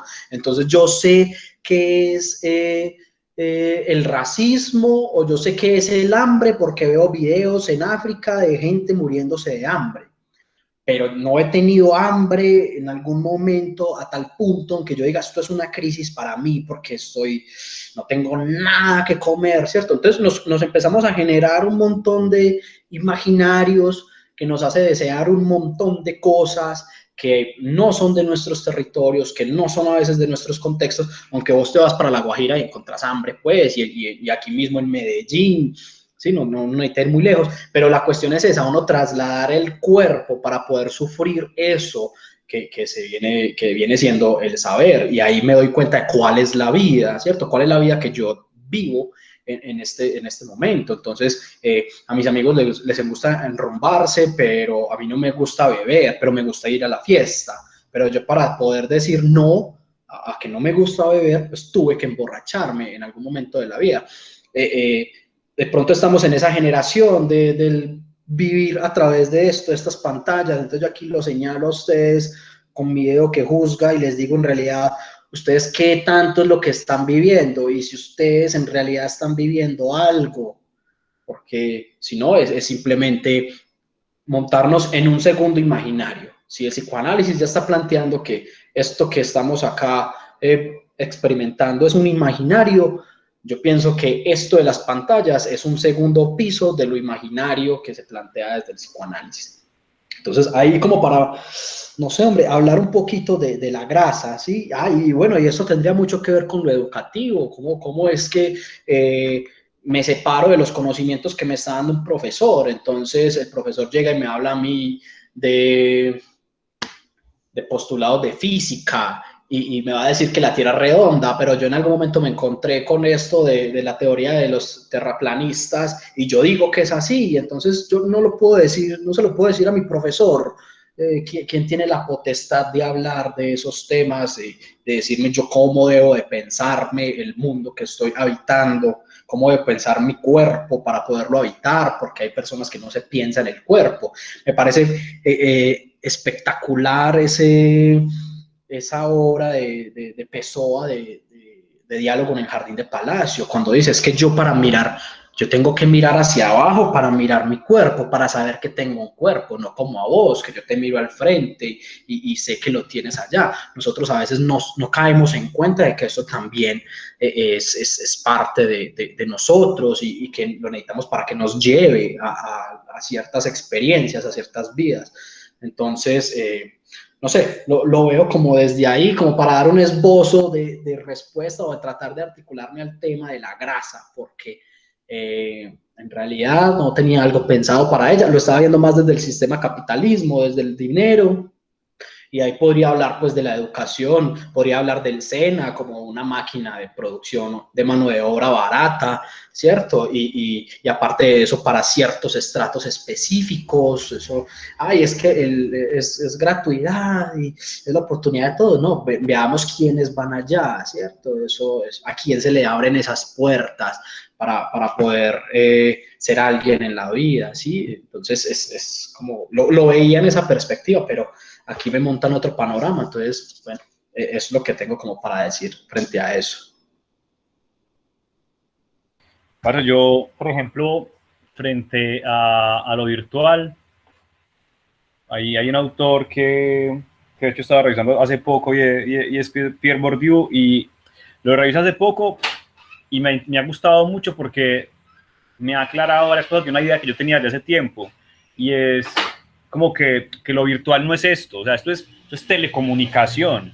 O sea, la virtualidad es, por ejemplo, lo que alguna vez la economía es virtualidad, la política es virtualidad, ¿cierto? La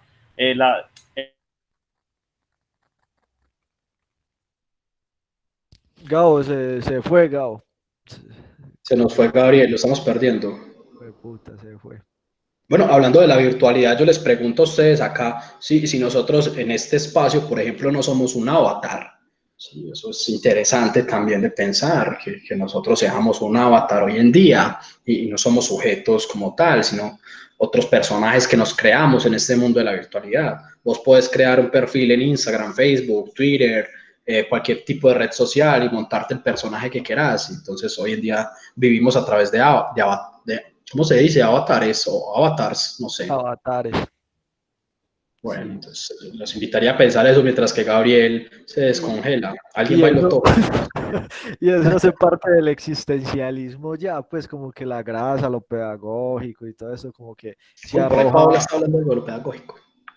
sí, y ya pues todo esto se anuda con el asunto del existencialismo y yo creo que empezamos a abordar el tema del existencialismo con el asunto de lo virtual, con el asunto del avatar, con el asunto de cómo elegimos vivir esta realidad, porque igual, pues como retomando a Sartre, el asunto de la libertad y de la elección, ¿cierto? Porque de alguna manera tenemos que elegir, ¿cierto? Estamos obligados a elegir vivir algunas dinámicas dentro de esto de la virtualidad, pero por ejemplo, Gabriel estaba proponiendo que esto no es lo virtual, ¿cierto? Que esto es apenas lo telecomunicativo, ¿cierto?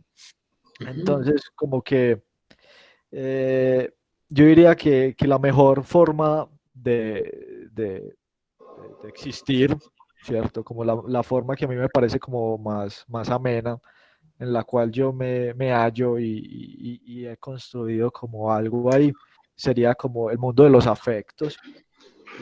Y yendo un poco en contravía al Gustavo de hace unos minutos, pues creo que, que es importante, weón, es importante pues dejarse afectar, ¿cierto? Es importante el asunto del amor, ¿cierto? Porque estamos aquí, ¿cierto? La vida nietzscheana digamos que en realidad no tiene mucho sentido, ¿cierto? O la vida de Albert Camus en el absurdo, ¿cierto? Como que pues esto aquí, pues no es muy, no tiene mucho sentido. Y si uno se va a pensar el sentido de la existencia, como que se encuentra con que en el fondo no hay fondo, ¿cierto? Y que el fondo está desfondado, ¿cierto? Y que el fondo es infundado. Entonces, como que, bueno, si las cosas no tienen fondo, y entonces uno le construye el fondo, yo creo que dentro de las múltiples posibilidades que podemos haber tenido, estamos en esta posibilidad, ¿cierto? De estar aquí escuchándonos y hablando, ¿cierto? Entonces, bajo esa medida hay que valorarla, ¿cierto? Porque pudo pasar otras cosas, pudo pasar miles de cosas, pudo pasar que usted en este momento puede o pudo haber sido ser un policía y que esté patrullando por la ciudad, o pudo ser, Dios no quiera, el presidente de esta nación, ¿cierto? O, o, por ejemplo, pudo ser toda esa gente que quemaron por allá en Nariño, ¿cierto? Pero no lo fue, ¿cierto? Está haciendo en este momento, está haciendo Andrea, está haciendo Jonathan, está haciendo Claudia, está haciendo José, y está haciendo Mayra y Paola, ¿cierto? Y está haciendo Gabriel desde el anonimato, desde ese sujeto, pues, que está tachado, ¿cierto? Desde ese sujeto del susurro. Entonces, como que, pues, en el fondo no hay fondo y lo único que tiene sentido en la vida es que nos vamos a morir, ¿cierto? Entonces, bajo esa lógica, es importante que valoremos esto que estamos viviendo, ¿cierto? Que nos vamos como al amor facti que proponía Nietzsche, ¿cierto? El amor a los hechos, ¿cierto? El amor a la pandemia, el Es amor eso, a... porque, a ver, es que lo que propones de entrada en eso de no tener sentido de la vida, ¿cierto? Y que nada tiene un sentido porque entonces no hay un fondo al cual llegar. Eso plantearía, y creo que en algún momento te lo estaba diciendo, si no estoy mal, la semana pasada, o sea, sostener la vida en la idea de la muerte es algo súper duro, es algo muy complejo, ¿cierto? Yo más bien hago la invitación, vos tenés claro que te vas a morir, todos acá, imagino, y si no lo tienen, sépanlo de una vez y háganse la idea de que se van a morir, ¿cierto? Y que se van a acabar. A mí me encanta el ejercicio frente al espejo, vos reconocerte cómo vas cambiando, dónde va parando tu cuerpo, ¿cierto? Eso me recalca que me voy a morir y en cierta forma me da alivio. Entonces es chévere, pero no quiere decir que yo base mi vida en la muerte, porque si yo baso mi vida en la muerte, pues entonces ¿para qué voy a vivir? La idea es saber más bien eso de la acción, ¿cierto? Yo qué acciones tengo mientras puedo vivir, porque si no, se me vuelve inocua la vida, es una vida sin fundamento como tal, ¿cierto? Pero el asunto de la muerte del cual yo planteo, y pues ni siquiera yo, eso ya también lo habló Heidegger en el ser para la muerte, ¿cierto? Pero entonces no quiere decir como, ay, entonces como te vas a morir, pues marica, nada tiene sentido y ya échate a morir, no, eso antes es una posición vitalicia, porque no hay nada más vivo que la muerte. ¿Cierto? Sino que hemos estado como en una sociedad que ha estado permeada por el cristianismo y por lo platónico, donde eso de la muerte parece que no existiera. Y siempre nos dicen, ay, no, es que la muerte, qué miedo, que yo no sé qué. Pero no, es que es porque no tenemos como una pedagogía en relación a esa grasa que plantea la muerte, ¿cierto? Como bueno, pues que es que si nos la negamos, como que en algún momento nos va a llegar. Pero ¿qué pasa si tomamos la muerte como un impulso hacia la vida, ¿cierto? Y no un impulso hacia el no hacer nada o hacia el morir, ¿cierto? No encuentro otra palabra como para llevarle la contraria a la muerte, que no sea la muerte misma, pero, pero es importante, ¿cierto? Es importante coger ese pensamiento de aniquilamiento, de que en algún momento somos finitos. Eduardo Escobar en su prosa incompleta decía que el ser humano se cree un Dios, pero la existencia nos comprueba de que pues, no, somos simples gusanos, simples cosas que en algún momento se van a extinguir. Entonces aquí pues entra lo de Nietzsche con la existencia del devenir, ¿cierto? De lo que es de lo que es cambiante, ¿cierto? De ese asunto que en cualquier momento puede morir, ¿cierto? Y no es solamente nuestra vida, ¿cierto? Es un momento que puede morir, es una persona que puede morir. Entonces nosotros nos planteamos la vida con otra persona pensando en que toda la vida va a existir, pero en algún momento va a perecer, ¿cierto? En algún momento se va a acabar. Nosotros planteamos un trabajo como, ay, no, es que es tan bueno que va a durar todo. No, en algún momento se va a acabar. Entonces, en algún momento se va a acabar, nos incita como a vivirlo intensamente porque sabemos que en algún momento se va a acabar y así pasa con la vida, pues en algún momento se va a acabar, pero entonces vivámosla intensamente, ¿cierto? Es, ese punto de vivirlo intensamente. ¿Qué más, Gabo? ¿Cómo estás, hombre, que volviste por estos lares? Bien, hombre, se me cayó el internet, qué pena con ustedes. La vida en los pueblos, ¿no? Ah, La vida, sí. A propósito, pues, valorar el de internet. todo este tema de la equidad y todas las políticas de llevar los medios. Claro, aquí todo el mundo tiene computador, internet, pero mira el internet. Bueno. No, antes de pronto que sigas, Gabo, porque me parece interesante lo que estabas hablando de la virtualidad y de que esto solamente son telecomunicaciones, ¿cierto? Ahí ibas. Entonces, antes de eso, sí me gustaría como puntualizar algo que acaba de nombrar Gustavo acerca del vivir intensamente. Hoy, esperas, algo que nos ofrece el mismo lenguaje es una idea o un pensamiento de infinitud. El lenguaje es infinito. Vos de palabra en palabra te irás y te irás y te irás y no hay un punto donde acabe, donde usted diga, yo no tengo algo más para decir frente a esto. Eso sigue y surge ahí, ¿cierto? Pero el mismo cuerpo nos marca la finitud del ser. Entonces, nosotros como seres hablantes, como seres humanos que hablan y están habitados por el lenguaje, vivimos en medio de una paradoja muy grande, ¿cierto? Y es que, pues madre, el lenguaje me permite a mí irme a lo sin límite. Y ahí es donde entra eso de vivir las experiencias y vivir y vivir y vivir intensamente. Y entonces ahora quiero recorrer las playas de Dubái. No soy nada si no conocí Francia. Mira Estados Unidos cómo está, Argentina. Uy, Argentina cómo está desarrollado con psicoanálisis. Mira las protestas en Chile, ¿cierto? Y entonces este medio de telecomunicación, no sé, que enseguida como que nombré eso un poco, este medio de telecomunicaciones lo que le da al humano es una fantasía del vivir muchas experiencias, del vivir intensamente muchas cosas, pero no estamos viviendo ni mierda, pues pensaría yo, hay otras formas, no es muy debatible, pero podemos verlo. Para mí no estamos viviendo ni mierda, estamos imaginándonos un montón de cosas, ¿cierto? Y ahí nos encontramos con el choque de que quiero una vida fitness y cuando menos pienso voy a hacer una sentadilla y me duelen las piernas y me duelen las rodillas y ya no puedo. El cuerpo delimitando eso, esa vida, ¿cierto? Esa finitud. Entonces vivimos, nosotros los seres humanos vivimos en esa paradoja de que tenemos un lenguaje infinito, pero un cuerpo finito. Y cuando yo el lenguaje no logro atraparlo para nombrar algo, es el cuerpo el que habla, ¿cierto? Volviéndose un nudo, el cuerpo es un nudo entre lo que es lo finito y lo infinito, que es del mismo lenguaje. Yo invitaría a las personas que están aquí escuchándonos y de pronto quieren decir algo también, yo invitaría a pensar en realidad qué experiencias tienen, qué experiencias viven, cómo es que yo acerco mi cuerpo al cuerpo de otro y qué está pasando en ese momento, ¿cierto? Para poder nombrar la existencia. Ahí estoy existiendo cuando yo en realidad hago consciente tanto los discursos en los que estamos inmersos como las situaciones por las que estamos pasando.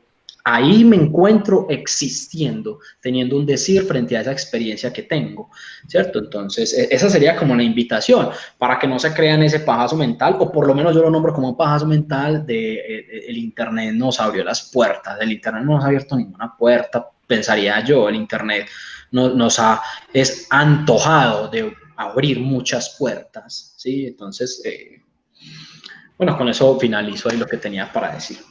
Parce, bueno, me disculpo, quisiera no pasar al tema que iba, sin responder a lo que alcancé a captar de lo de Gustavo.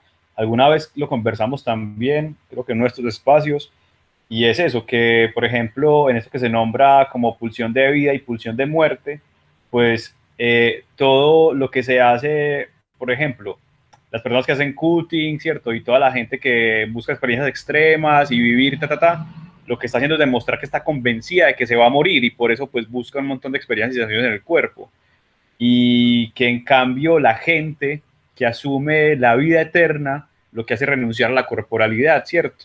Y pues están viviendo muertos básicamente. Bueno, con respecto al tema de la virtualidad, pues yo justamente lo traía para contradecir la propuesta de Jonathan, porque si partimos o aceptamos pues como el postulado de Pierre Bourdieu de que finalmente toda la experiencia cotidiana es una construcción virtual, ¿cierto? Que si bien nosotros tenemos una participación como en su estructura, pues hay otras personas que lo van haciendo, pero que en todo caso es un montón de influencias de intereses, de percepciones, de lecturas y luchas de poderes que van construyendo una virtualidad. Entonces, a partir de eso, lo que yo propongo es como este tema de protoexistencialismo. Entonces, lo primero que hay que entender del protoexistencialismo es que es un prototipo, ¿cierto? Un prototipo es un objeto, ¿cierto? A, aunque más bien sería como un objeto tipo B, es decir, un objeto beta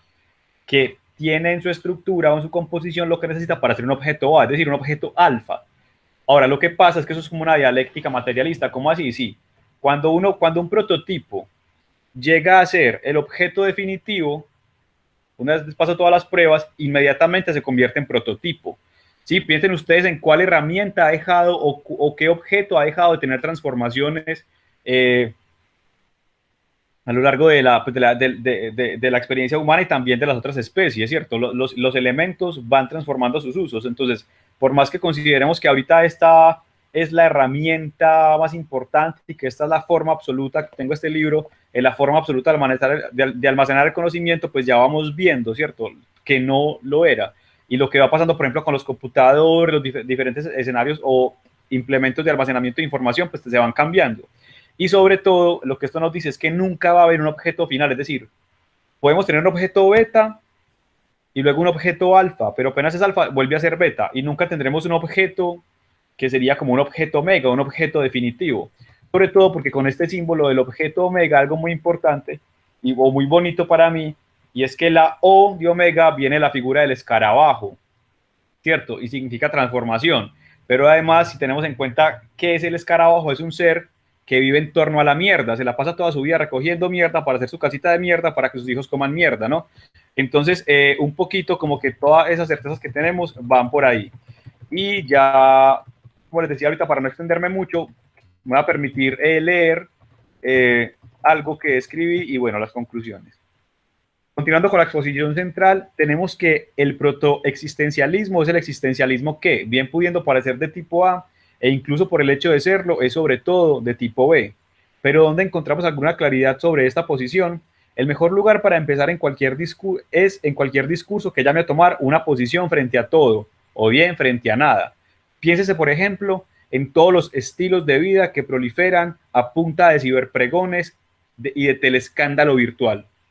Ser fit o eco-friendly, nihilista, estoico, capitalista, socialista, humanista, atomista, freudiano, lacaniano, darwiniano, cristiano, colombiano, americano, humano y todas las otras representaciones éticas y patéticas del culo que lo son no por su terminación lingüística que guarda una clara hermandad con el orto, sino por su capacidad de continente, de rector y retenedor. ¿Qué quiere decir todo esto? Pues me da mucha risa cuando la gente dice, es que yo soy lacaniano, yo soy freudiano, yo soy darwiniano, soy no sé qué ano. Pues, en serio, pues primero está la parte lingüística de que termina en ano, o sea, es el culo, es el orto. Pero también, aparte del lenguaje, de lo evidente y sonoro, es que realmente son elementos que nos contienen y nos mantienen represados, ¿cierto? Que a propósito, pues, de lo que se nombra como la etapa anal, que es este juego de retener y soltar y generar unas ganancias a partir de eso. Cualquier título que uno se arrogue tiene esa misma función de contenernos. Ahora, ¿qué implica esto? Implica que eso no son más que una serie de vestiduras. y que como vestiduras pueden quitarse y ponerse, pero ahí generamos como una relación simbiótica. O sea, porque estoy hablando de todo esto, como que esa relación simbiótica se da con cualquier objeto que nos encontremos, sea una idea, un fantasma, un duende, un hada, una persona que nos resulta extraña, fea, agradable, desagradable. Cualquier objeto que nos encontremos va a modificar nuestra experiencia. Y ahí es donde entro a chocar o a discrepar con la tesis de Jonathan de vivir intensamente o que esto es un pajazo mental. ¿Por qué? Porque considero que lo que te trae una pantalla de África es también parte de la realidad en África. Lo que te trae una pantalla, lo que te trae incluso un chisme que te traigan de La Guajira es también parte de la realidad. Esto también existe en torno a ese dispositivo de significado que es lo que entre comillas se nombraría como lo real. Denme un segundo, ya vuelvo. Bueno, mientras que vuelve Gabriel, yo le voy a decir que, bueno, ahí también tendríamos mucho para hablar, pero de pronto me tocaría leer un poco más y examinar más el tema, pero sí me veo, Ya volví.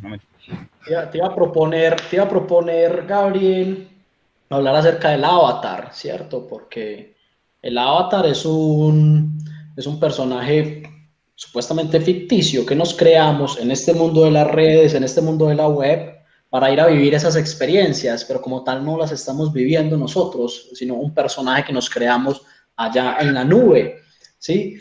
Pero de igual forma eso es un tema muy extenso y les estaba comentando que necesitaría como elaborarlo un poco más para poder hablarlo porque no tengo suficientes bases en este momento para eso. Pero sí es algo que me he estado pensando en la construcción de Avatar, ¿cierto? Me gusta. Para poder... Y además que yo he sido gamer desde hace 14 años. O sea, yo soy de esos tipos que juegan vainas online y se crearon personajes con nombres y personalidades. Entonces me interesa mucho. Acepto esa Gabo, propuesta. Gabo, ha sido gamer. ¿En serio? Sí, sí. Cool. Excelente, excelente. Ok, entonces continuaré pues con esto para ya como invitar también a cerrar, hoy estamos extensos. Entonces a propósito de esto de del avatar, también hay un poco acá de eso, es que, bueno, pues un poco lo que he tratado de decir es que no hay ninguna forma de existencia que sea una forma de existencia plena u omega, todas son un prototipo, o sea, todas son como protoexistencias. Entonces, por ejemplo, pienso en los filósofos existencialistas, que se volvieron famosos o populares no por su forma de existir, sino por la forma en que narraban y proyectaban su perspectiva de la existencia, ¿cierto? Entonces, pues Nietzsche no se hizo famoso porque viviera como vivía, ni Kafka, ni Simón de Beauvoir, ni Miguel de Unamuno, no. Ellos se hicieron famosos a partir de la proyección de su narrativa sobre la existencia, pero ellos simplemente existían. Porque lo que pasa tanto en la academia, como en el arte, como en la filosofía, e incluso en la sapiencia popular, es que al final como que nada es tan impresionante, ¿cierto? Entonces como que, por ejemplo, está pasando algo en el barrio y todo el mundo empieza a comentar, y al final como que, bueno, pues no era para tanto. Uy, sí, qué impresión, pero al otro día ya no es tan impresionante. Eso nos da cuenta de que ninguna forma de existencia es realmente tan significativa. Y ya como conclusión, pues ya modo de síntesis, igual les invito como a que si alguien quiere tener las ideas completas, como siempre, como he dicho varias veces, hay como un ensayo detrás de todo esto, como una investigación, y aquí como después la idea es conversar, uno trata de no meter tanto como lo que se dispuso. Entonces aquí van a ver que hay cosas que no van a comprender la conclusión, pero que igual quisiera compartirla. Entonces, conclusión. Tiene sentido apostarle a la educación y a todo lo que carezca de sustancia para encontrar nuevos nichos de expresión y movimiento. Para esto necesitamos definir qué tipo de grasas queremos consumir. Por ejemplo, los Doritos que me comí antes de empezar a redactar la conclusión tienen 11 gramos de grasa y 4 gramos de grasa saturada, algo que me resulta amenazante. Y con eso soy de ese tipo de grasa a la que no le importa mucho cómo pueda comportarse mi estructura en el futuro. Y eso me hace también el tipo de grasa que podría presumir de haberse desprendido de una serie de valores y mandatos sociales que me parecen absurdos. Tan absurdos como todo lo demás y como yo que también soy de más, porque todo lo que está por fuera de las ideas es un apéndice. En consecuencia, nosotros no existimos, somos protoexistencias. Y creo que abre bien el tema de los avatares que nos propone Jonathan. Sí, sí, yo ahí cierro y también pues de una vez les agradezco a Jonathan, a Gustavo por el tiempo y a quienes se quedaron, a Andrea, Claudia, a Rúa, a Pau y a la gente que también estuvo por ahí a raticos, a Mayra, por el tiempo, por tolerar aquí como la disposición de todo esto y nada, muchísimas gracias.